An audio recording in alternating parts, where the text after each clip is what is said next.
Selamat siang, saya Agustinus Nikola Saputra ingin mempresentasikan materi tentang analisis regresi.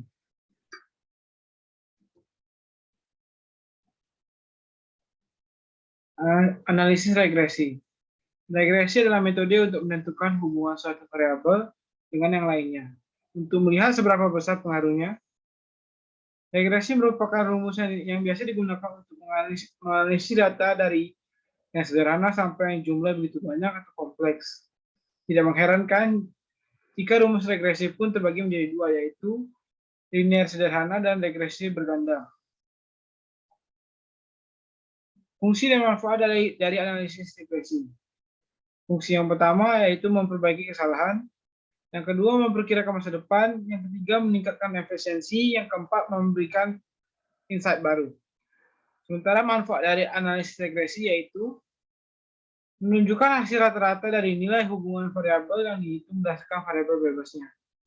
Yang kedua, untuk menguji hipotesis yang ingin diketahui hasilnya oleh penguji. Analisis regresi sederhana.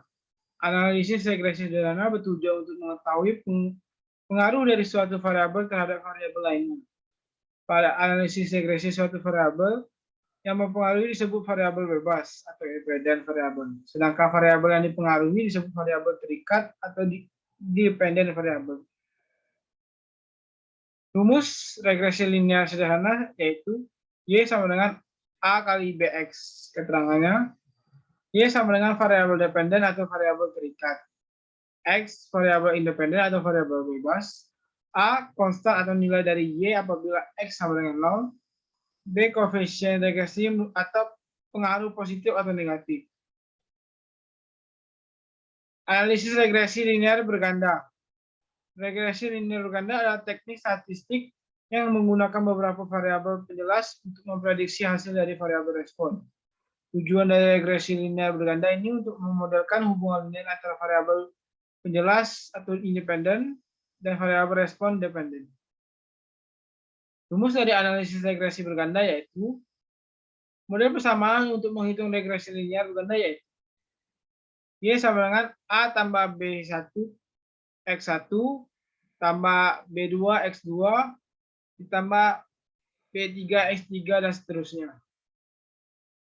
Keterangan Y sama dengan variabel dependen atau terikat, X atau 1, 2, 3 variabel dependen atau bebas, A sama dengan nilai konstan, sementara B adalah nilai koefisien regresi. Uji analisis regresi linear berganda. Yang pertama, homogenitas varias atau homoskadas. Ukuran kesalahan dalam prediksi kami tidak berubah secara signifikan seluruh nilai variabel independen. Yang kedua, independen observasi. Observasi dalam kumpulan data akan senantiasa dikumpulkan menggunakan. Tujuan regresi linear berganda. Yang pertama, analisis regresi berganda banyak digunakan untuk memprediksi peramalan yang penggunaan secara substansinya tumpang tindih dengan bidang pembelajaran mesin. Sementara yang kedua, dalam beberapa situasi, analisis regresi berganda dapat digunakan untuk menyimpulkan hubungan kasual antara variabel independen dan dependen. Yang penting, regresi itu sendiri hanya menggunakan hubungan antara variabel dependen dan kumpulan variabel independen dalam kumpulan data tetap. Itu saja materi yang dapat saya sampaikan. Terima kasih.